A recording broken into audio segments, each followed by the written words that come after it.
భారతమాత దాస శృంఖలాలను తెచ్చిన అమరవీరుల త్యాగఫలం స్వేచ్ఛా బాణుడి దివ్య కాంతులతో భారతావనిని తరింపజేసిన మహోత్సవ ప్రభాతం ఈ స్వాతంత్ర దినోత్సవం.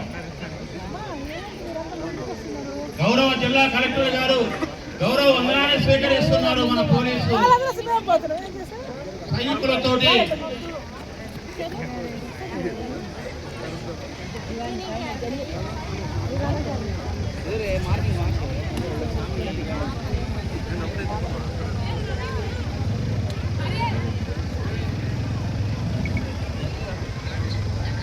నీలాల నింగి తెరపై సగర్వంగా ముత్తాడే మన త్రివర్ణ కేతనం కోట్లాది హృదయాలను దేశభక్తి తరంగాలను మీకే మధుర రాగ మాలిక.